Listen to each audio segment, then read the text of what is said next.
Hello and welcome to the January 24th, 2015 edition of the Reading Bulletin on josephkaminsky.net. I'm Joe Kaminsky, and I'm here with my pals Elliot DeClatt and Doshan Inderjeet. Hello. Yo. Today's a very important day, and it's a special edition. If you want to hear more about it, just stick around. We're not going to be here long. Elliot, do you want to go into it a little more? It is the 31st anniversary of the Apple Macintosh. The Apple Macintosh started with the Apple Macintosh 128K because the original, codenamed Lisa, was never released. Many people don't know that the Macintosh was not Apple's first computer. It was the Apple series, so the Apple I and Apple II. And then, later, there was a brand of Macintosh. Do any of you guys use the Apple's computers now? I don't. I have one that I currently replaced, but it was just a Mac Mini 2004 model. Nowadays, Apple computers aren't regarded as personal computers. We use that term for just Windows operating systems, but Apple, in fact, made the first PC because the Apple II was technically the first personal computer that was really easy for you to use and, contains all of what we consider a PC today. Now, Apple computers are just regarded as work computers and just primarily used for video editing and because of the famous myth that they can't get a virus. Yeah, but I think Apple computers have much more of potential than people may think it has. Just look how far they've gotten from their 128K. There's only around 100 kilobytes of RAM in that. And with only just around 20 years, they've more than quadrupled that. Yeah, a lot of these ideas were kind of stolen by Windows or Microsoft, but Copyright strike right there. yeah. Yeah. I do recall an angry phone call Steve Jobs once did to Bill Gates regarding a Windows computer when it got leaked out during the Macintosh's development, saying that he would get 99 cents of every dollar he makes. Yeah. You also have to take into consideration, though, that Bill Gates, didn't he once bail Steve Jobs out of debt? Yeah, he did. Yeah. I don't really know too much details about the actual, crime or anything, but yeah, I do know that he did. And you could say that the computer was original. I mean, it looks very similar, but nowadays I'm pretty sure Apple didn't completely or make an original computer themselves. Plus, with the way they treated the person who was developing the operating systems, Steve Jobs is kind of a tyrant. I wouldn't be surprised if there was 1 or 2 people inside that were bugs to Microsoft. Yeah, I can see that, but I think the Macintosh is what sparked the influence of modern-day computers. Like, the Macintosh was the first modern computer to have come out, and it was just reigned as superior. Yeah, I mean, it's never sold as well as a Windows, and I think that's primarily because of the price point. But for the price, I think many people will agree that it is worth it, and that Macs are just overall better computers than what Windows should try to achieve. Especially now with trying to get touchscreen and stuff, and now we don't really know the path where Windows is going. While, you do update, OS X, Mac's operating system, you don't really, change what the Mac is, and, that's kind of something Windows doesn't do, because, they just, completely changed everything that was said in Windows 7. Yeah, because Mac, they got it right the first time. Why change something that was perfect? Just polish it up a little bit. That's the thing, though. If you look at what Steve Jobs did, his idea was every creation needs to be 100% brand new. We need to bring a new, innovative piece of technology to the people. And if you look back at all the older Apple things, all the technology created by Apple, everything was different, whether it was a different style, a different shape, a different color sequence, all that stuff. After Steve Jobs passed away, you get Apple who's just cranking out the same thing over and over and calling it a different number. We went from the 4 to the 4S to the 5 to the 5S to the 5C to the 6 to the 6S or whatever the new one is, and it's just basically the same thing, just getting bigger. Yeah, it is, and I believe the last phone Apple developed, or that not Apple, Steve Jobs developed and was a part of, was the iPhone 5S. And when you look at it, each of the phones before that had a different design. Like the 4 was mostly glass, and when it came out, people were like, "Wow." And then the 5 had this metal design. People were like, "Wow." And now you see the 6, and it kind of just embodies the same design, just curvier.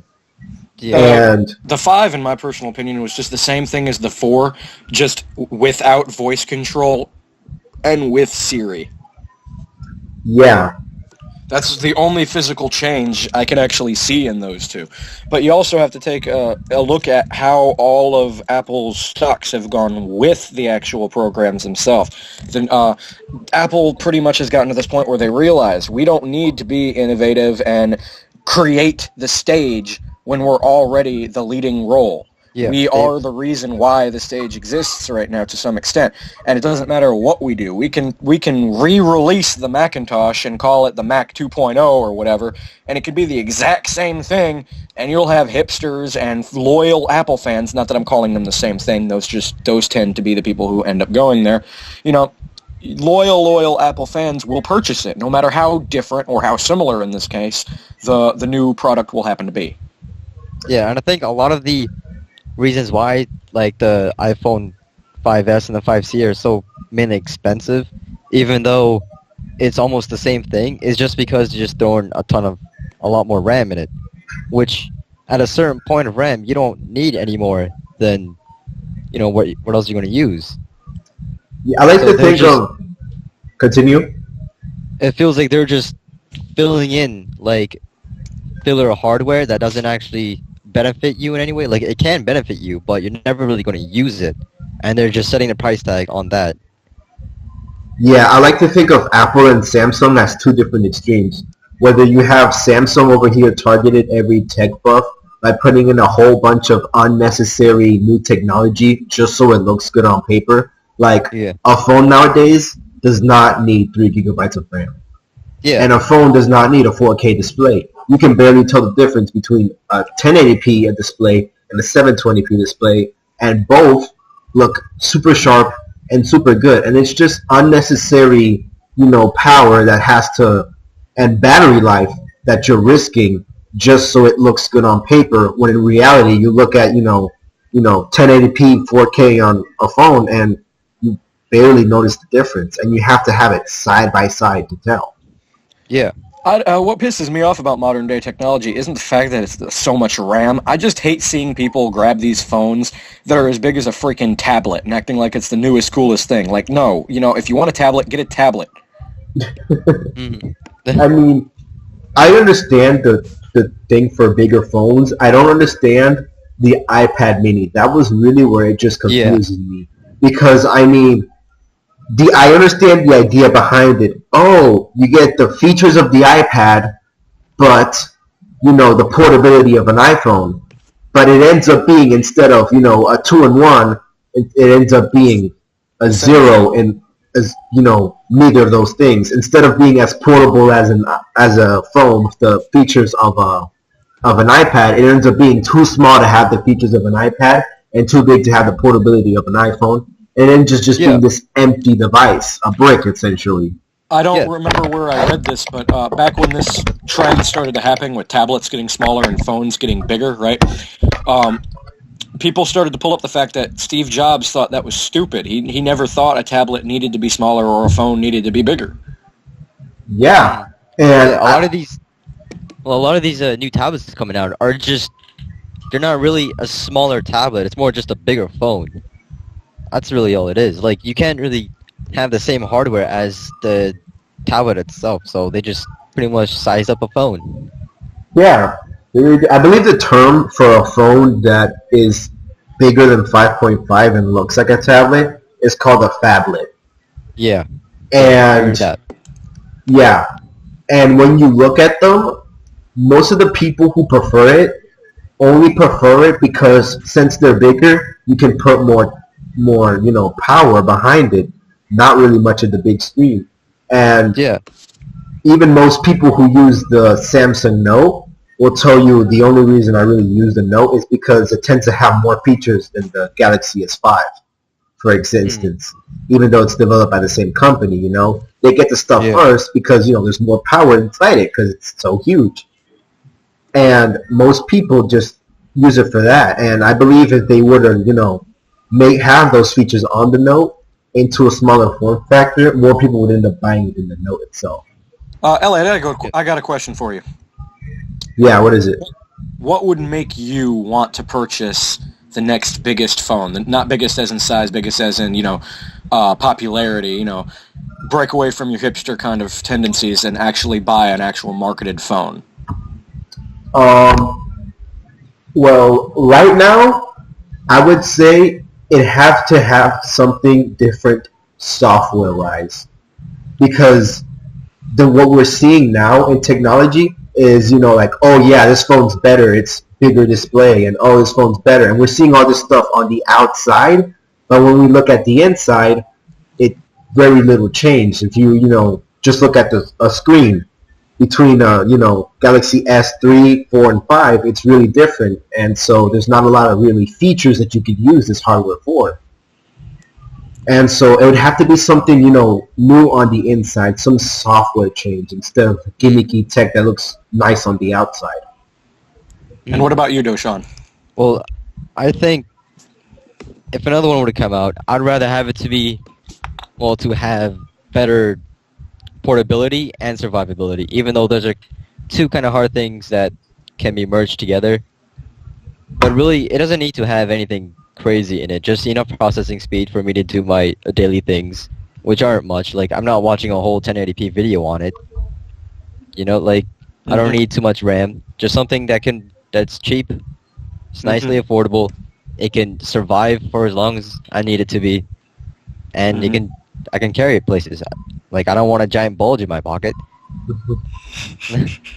I mean, right now, what I think the best phone for the average person would be the HTC One. Of course you do. The newer model, and it's because I mean, like, instead of like Samsung and Apple, like, oh look, it's new and gimmicky. I feel like it kind of hit the mark. It doesn't have the as big a tech specs as the Galaxy S5, but it really doesn't need it. And it has some software that's faster and removes less gimmick. Yeah, it does still have its gimmicks, but every phone does have its gimmicks. But it tends to stay away more from that and focus on what we really need as an average person, instead of just like just targeting big screens, just targeting good cameras, just targeting people who don't know how to use technology. It just overall embodies everything a phone should fit for all people. What Apple used to do and now does not. Yeah, that's what it was. And I was also thinking that the LG Optimus F3 would be a great example of this.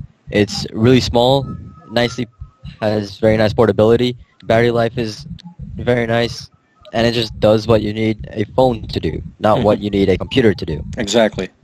Yeah, like, I hate how now computers are becoming tablets and tablets are becoming computer. Yes. We have these, we have like Windows RT, which is using, phone parts to try to make a computer, and then we have Windows 8 that's trying to turn a computer into a tablet. Yeah. And I call this kind of thing like if tech nowadays doesn't have its identity. Yeah. Yep. Because like now, and even like if you download Windows 10, it's supposed to be like, oh yeah, we're gonna start considering laptops and desktops for what they are, computers. It still kind of seems like we're trying to fit it the same thing as what we did with Windows 8, and we're still trying to keep these tiles and stuff that no one likes. Yeah. It's not. I don't have anything wrong with tiles. I have problems with the difficult abilities in order to get to said tiles. Yeah, I mean, The idea of the tiles came from a long time ago. Like it's not a brand new feature. They just brought it back. It's like the video game Magic. Have any of you played that before? yeah, I have. It's an online trading card game kind of thing.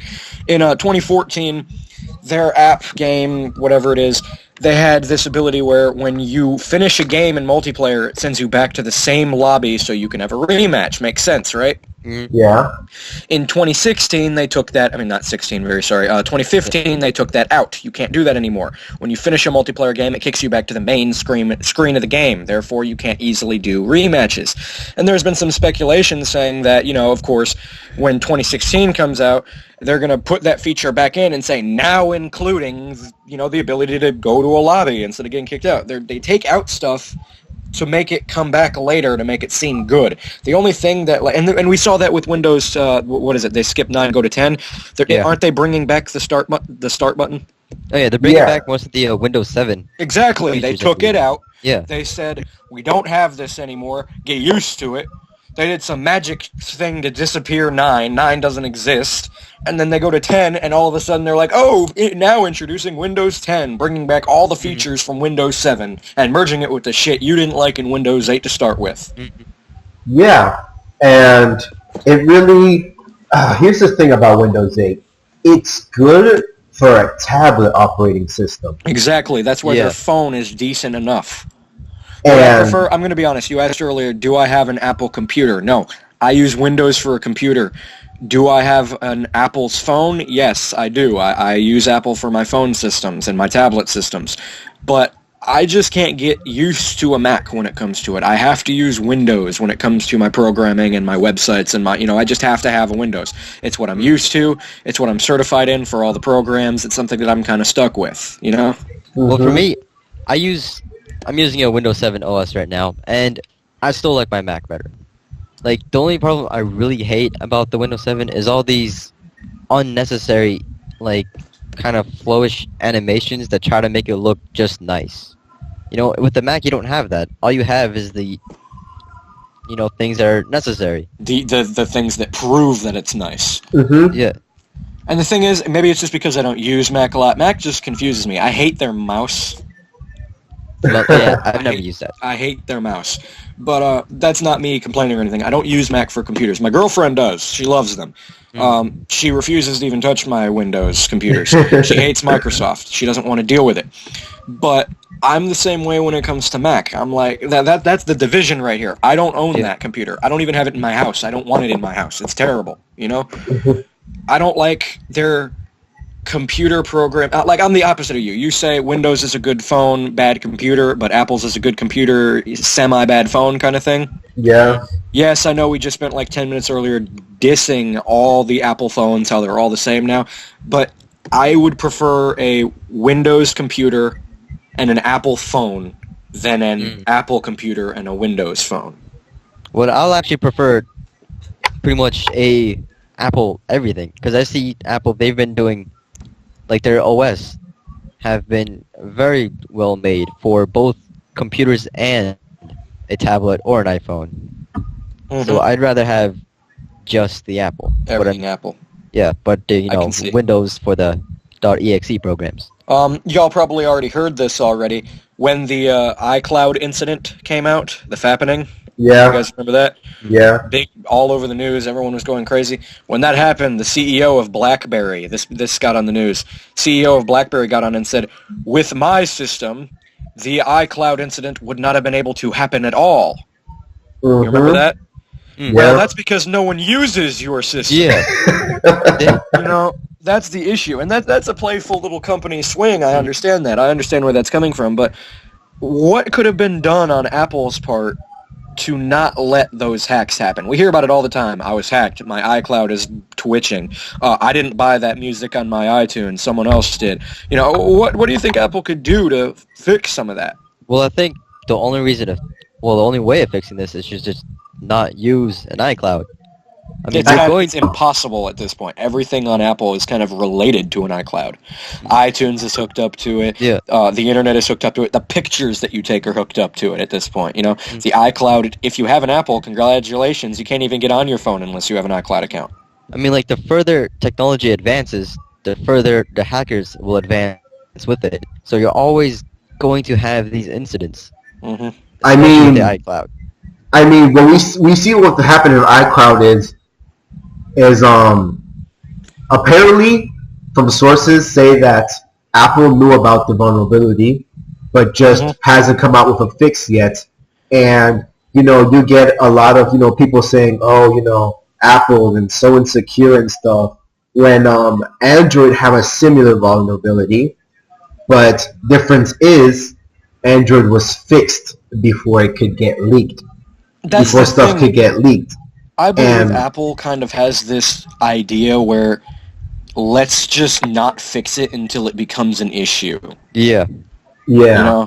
I mean, we've seen it before. Let's not add 4G until we need to. Let's not have a big screen until we need to. Let's not have keyboard fill-in words for you until we need to. Yeah. All these new features from the newest iPhones are on Androids from 2008. Yeah, like everybody complained, and it is true, that everything they added in iOS 8 was just adding the features Android had 3 years ago. Exactly.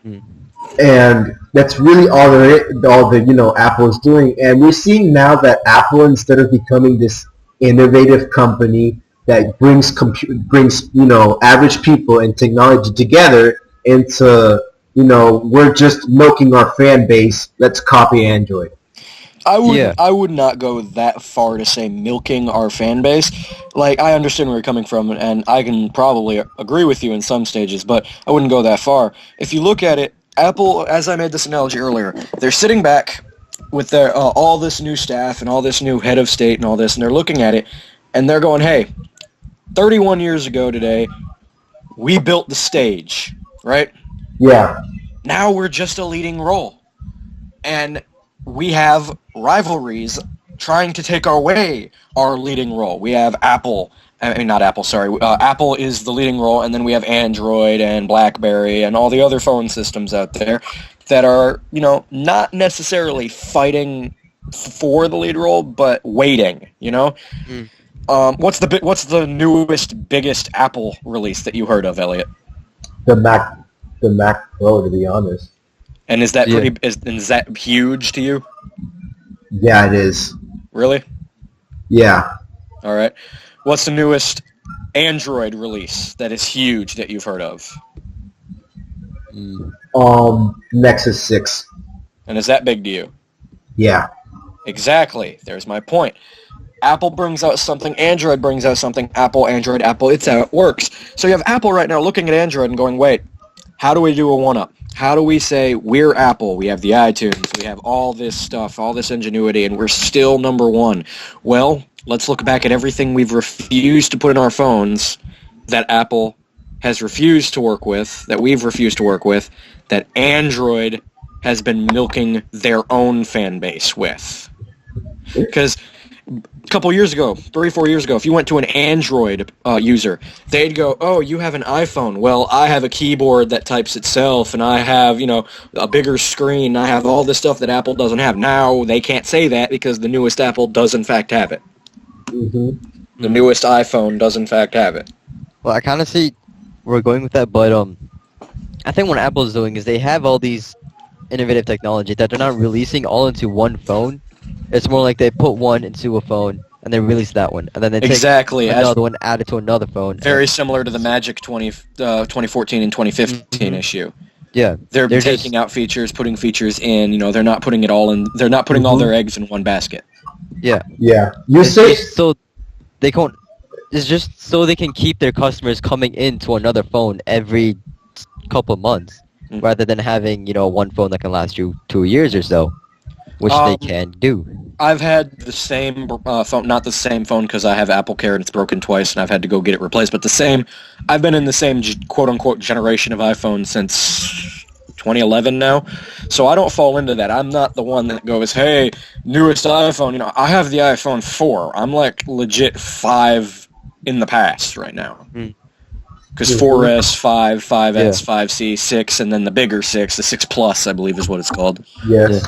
I believe I accidentally called it 6S earlier, which is my mistake. So I'm not in that group of people that go, oh, newest Apple, gotta have it. I'm also not going to be in that group of people that go, hey, the newest car just came out, I have to get it. You know, I'm fine with what I have so long as it works. Do I have iOS 8? No. Do I want iOS 8? No. You know? But I'm very happy with what I have right now, and I believe I'll remain being happy with what I have until my contract runs out or whatever, or I really finally do have to update. Well, another thing that Apple is doing is that they're taking advantage of what people want rather than what they need. Exactly. People are buying what they want. Going back off on my point real fast, do you know another thing that makes it so that people need to upgrade? What? There is no reason. They drop compatibility. No, there is no reason the iPhone 6 needs to have a different charger than the iPhone 4. True, yes. They do that, so, hey, your charger broke and you have an iPhone 4? You know? Yes, you can go out and get another one, but, you know. Yeah, they drop compatibility. They dropped it. It's like, hey, you know, iOS 8 if you have the latest 3 versions. Yeah, you can't get it anymore. The iPhone 4 was the last phone system to not get the iOS 8 package. They're forcing you into... They're forcing you to be like, hey, you need the new phone in order to, you know, remain getting your updates. There's no more updates for the iPhone 4 anymore. They kind of proved that with the, hey, you like iOS 8? Sucks for you. Which is one of the reasons why I don't want iOS 8. You know? Yeah. Well, we've been talking a lot about what Apple's done wrong, but hey, you know, it's the birthday of the Mac. Let's talk about what they've done right for a change. You know, I don't have anything bad against Mac. They're a great company. Their customer service is better than many others. Don't even get me started on Adobe's customer service. Oh, yeah. They're decent people. They know what they're doing. They have great ideas in store. Are we seeing all the ideas? No, but I think that's similar to what we see with other big companies. Nintendo, they don't put all their eggs in one basket either, unless you're talking about Smash Bros. Then, of course, they are. But, you know, everything tends to be set up for a reason. What we're seeing now, they're probably already working on something to be released in 5, 6, 7, 10 years. Yeah. They have it lined up. Through all their bad things that they've been doing, you know, so far, I still think they're pretty innovative. Like with their new Apple Mac Pro, this cylinder one that looks kind of like a trash can. Yeah, the web makes fun of it about looking like a trash can, but it actually does look sleek. Yo, if it looks like a trash can, it is a trash can, in my opinion. I mean, I've researched a lot into it, and I really like the innovation that has been put into this thing. Like, the cooling system in this is so, like, out of this world. Like, how do you even think of that? That's what I want to know. Yeah, like, the Mac Pro is innovative. And that's like, when we look at the Mac Pro, it's like the one thing Apple, you know, it's like the sign is like, hey, Apple still got it. And it's like, and, you know, you have all the hate about the Mac Pro, like, oh, yeah, now it's a bit harder for you to, you know, upgrade it and stuff. And it's like, and yeah, Apple did realize that, and you know, and you know, they did come up with solutions. You got the Thunderbolt, the Thunderbolt, you know, ports everywhere, which you may or may not be just a, you know, a way to get you to buy more you know, use the Thunderbolt cable more. But like, yeah, with the Mac Pro, it was something different, and it was something new, and it was something that should have happened a long time ago again. Yeah. And it's just that proof that, hey, Apple can still make something new and, you know, not rely on something that's, you know... While still holding on to their monopoly title. You always got to hold on to that. Yeah. If you want to take a look at it, though, basically it's pretty simple. Even though they're 31 years old, or their biggest product that came to the market is now 31 years old, they still got it. They built the stage, and now they're basically not allowing anyone else to take over the stage. Yeah. And kudos to them for that. Doesn't matter who your employer is. It doesn't matter who your boss is. If they're keeping the company alive, then they're doing something right. Yeah. And it doesn't matter how many fanboys they have. You gotta always go, it's not just about the fanboys or the religious group of people that always follow them around. It's about the product, the customer service, and the satisfaction. Mm-hmm. Yeah, and there is something that gives Apple a bigger name than Android. And yes, Android does control most of the market share now by very little, but does. And it's that Android controls the same market share with like 11 companies sharing that market share. And with Apple's just one. Yeah, and you know, like Android, for example, Samsung, let's put it, they have the Galaxy S5 Mini for the people who don't like big screens and don't like technology that much. They have their mid-range devices, their high, you know, their flagships, you know, their big phones, their small phones, their cameras, their, you know, they have to do all that in order to, you know, beat Apple. Well, Apple says, you know, this is our phone, and with this sole phone, we control the market. It's basically saying, if you don't like our phone, you know, go somewhere else. You won't have as much to work with. Yeah. Instead of... Yes. Yeah. And that also, you know, ruins Android's image because, like, if you talk to a lot of people and those be like, oh yeah, Android has bad cameras. And it is ignorant to say that because there are Androids with more better cameras than most iPhones. But it's the fact that a lot of people have low-end Androids and high-end Androids, and, you know, you really don't know what you're getting, that most, you know, non-tech people say, you know, like, I'd rather, you know, be in a safe place with Apple than to, you know, kind of, you know, test my limits with Android. Yeah, those things. Apple's the safe place, Android's more of the gamble. And you gotta know what you're getting with Android. With Apple, you buy the phone, you got what you need. Yeah, and a lot of people criticize Apple for not letting, you know, users control a lot of their settings. Like, you know, you can't, you know, change the launcher, and you can't, you know, do a lot of things, and you don't have that flexibility of the Android operating system. But you got to keep in mind that Apple's original mindset was to have the common person be able to be one with technology. It wasn't to, you know, like, have all the power and stuff.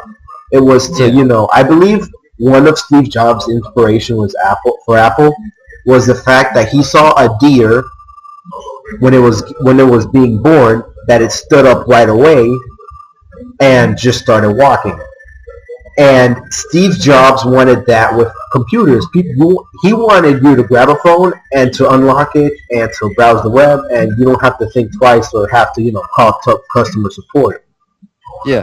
And he achieves that, and you can't see why they limit a lot of stuff, because Linux is something really complicated that a lot of people don't get. And that's why, you know, it doesn't, you know, Apple's iOS isn't based on that. You know, a lot of people, you know, grab an Android and you can accidentally delete a lot of stuff, and you'll be like, well, what did I just do? You don't get those problems with Android. With Apple, I'm sorry. And yes, you do lose a lot of bit of flexibility, but you do gain a lot of security. Yeah. And that's also the main difference between Mac and Windows. It's like, yeah, you don't get as many apps.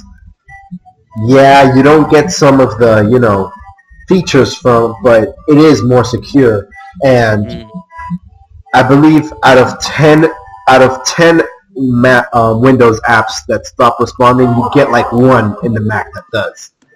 You know, I believe there's only like 14 possible viruses that may affect a Mac, and they're all known. And you know, isolated it. The thing you know is, what they are. Macs, people who love Apple always seem to say, "Hey, look, the Mac doesn't have as many viruses." Yeah, well, you get hackers and people that make viruses look at that and go, yeah, I'm getting a Mac, and then these hackers sit down and make more and more.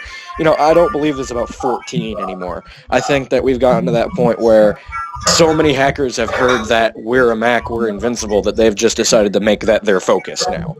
Well, what I think is, since the market for the common people that use a computer usually have a Windows OS, so why would you make a virus for a Mac when most of the people are using the Windows? Here's the thing, though. It's a lot harder to make a virus. Exactly. But just because it's harder doesn't mean it's not going to happen. You're always going to get that one troll, that one person who says, I got the time, I got the money, I got the effort. Yeah, but even if you do make a virus for the Mac, the virus can't go in alone.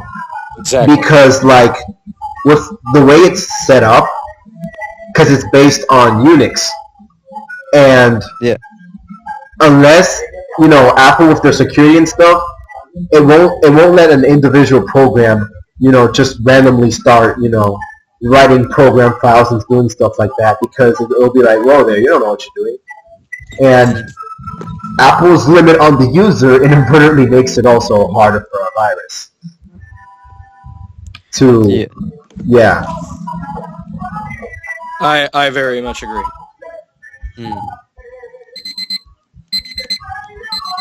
All right, we're out of time for this writing bulletin. I'd like to thank my co-hosts, Elliot and Doshan, for being here, and we'll see you next week on josephkaminsky.net. Any final words you two want to say before we wrap this up? Don't buy the 6 Plus, and don't sit on it. Yes. And Mac it's going to make a comeback soon. Well, it's going to start getting just a lot stronger than it used to be. Well, Linux Master Race. Yes. All right, if you like more content, if you'd like more content similar to this, please leave a like, leave a comment, leave your opinions in the comment. We'd love to see it. And again, you can follow us on our blog, josephkaminsky.net. We'll have more content very similar to this. All right, guys, thank you for joining me this week on the Writing Bulletin. All right. See ya.